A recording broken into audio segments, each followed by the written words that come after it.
National Chili Dog Day. That's right, it's National Chili Dog Day here in the United States, but you might feel like a chili dog moving forward over the next few days. A chili dog in the roaster, whatever they call those things in the gas station, spin in a circle and keep you constantly warm, because that's how we're going to feel here in the Treasure State. We're going to feel actually more than warm, or feel hot, because over to our west, this is what's going to encroach on our state here, that being fire weather warnings in pink and heat advisory and salmon. And then over even farther to the west, there's actually a heat warning that you can't see because it's off the screen at the moment. But moisture-wise across the state now, pretty dry across the state. We'll see the ridge that's allowing for some of that record level heat over in the west to actually build up and over the state of Montana.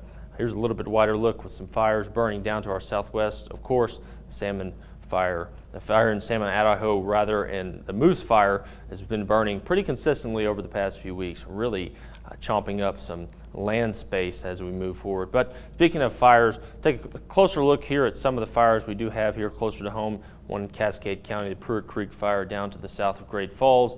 Not really too large at the moment, but keep an eye on that one. The Clover fire south of Ennis and the southeast of Dillon here, about 546 acres burned so far, about 10%, give or take, contained. But moving forward over to the west, south of Missoula, Hog Trough fire, about 587 acres burned and about 9 to 10% contained.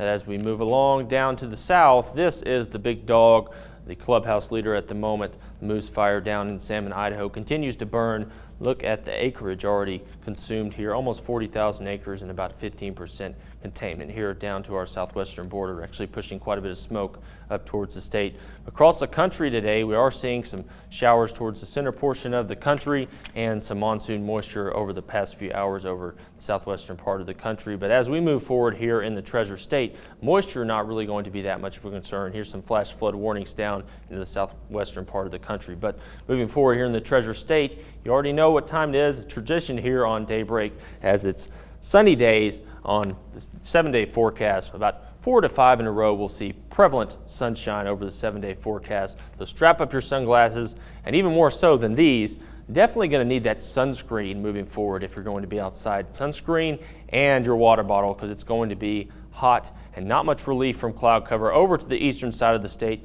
Pretty consistent sunshine, clear skies, temperatures in the low to mid 90s here in central Montana today. But as we move forward tomorrow, a few isolated showers from that low pressure system really going to slide east. But these showers have been trending more towards the dry side of things, meaning that dry thunderstorms becoming more likely across the afternoon hours if we see thunderstorms at all tomorrow in central Montana, which as we dry out could become dangerous for our fire conditions. On Saturday, we'll see clear conditions once again across the state. Temperatures nearing 100 degrees, pretty much widespread. And then on into Sunday, another day with temperatures pushing up into the upper 90s, almost 100 degrees here in Helena again. Missoula once again topping 100 about the 4th or 5th day in a row here. But as we see our 7-day forecast here, warm temperatures warming up into the weekend, but on Monday, as those westerly winds increase and we dry out, watch out for those fire conditions ramping up.